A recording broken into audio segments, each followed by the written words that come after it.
Every week, another AI tool launches. Your inbox fills with hot takes, someone pings you asking if you've tested it yet, and the pressure to keep up feels relentless.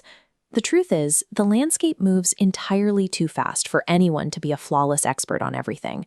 You don't have to be. Trying to chase every shiny new object on your own usually leads to a 6-week dead end.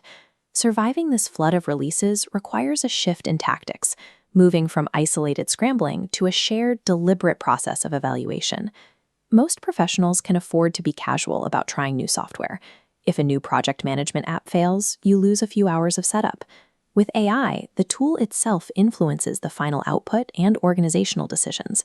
A model can hallucinate, confidently surfacing entirely false information, or its performance can silently degrade under the radar as the data it processes changes over time.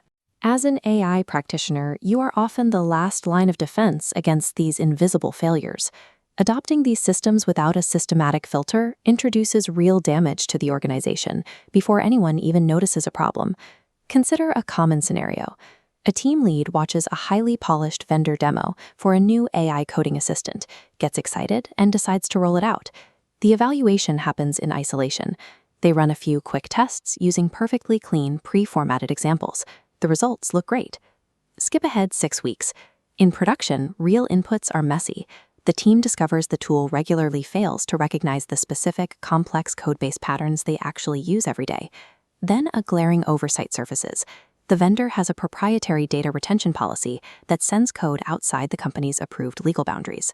Finally, the team realizes the tool doesn't connect cleanly to their existing ticketing system, requiring massive amounts of custom engineering to fix. By testing in a silo and relying on best-case inputs from a demo, this team didn't save time.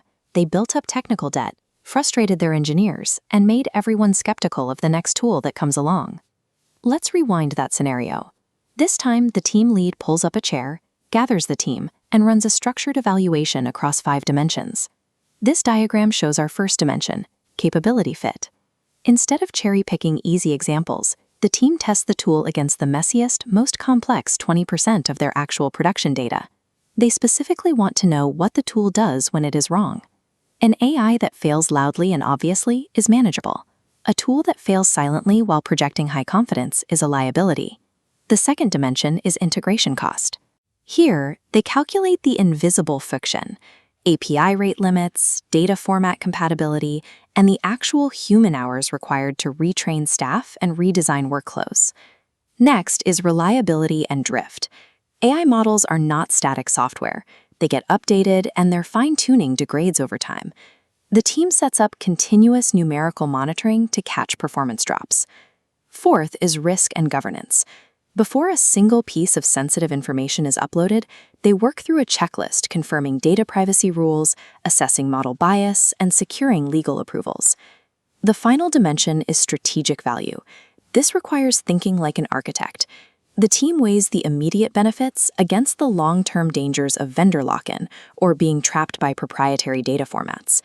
By front-loading this collaborative work into a single week of rigorous testing, the team arrives at a clear, defensible recommendation. Adoption is smooth because they discovered the risks early, protecting the entire organization from downstream disasters. A structured evaluation framework acts as a common operational language. It insulates the team from bad bets by replacing gut feelings with specific, repeatable metrics. When you run these same 5 dimensions on 20 different AI tools, you develop deep pattern recognition. You learn exactly what failure modes to look for, and you stop being surprised when tools inevitably break. Because this framework is a shared process, that knowledge doesn't stay trapped in one person's head. When one practitioner identifies a failure mode, the entire team learns to spot it before it costs them time.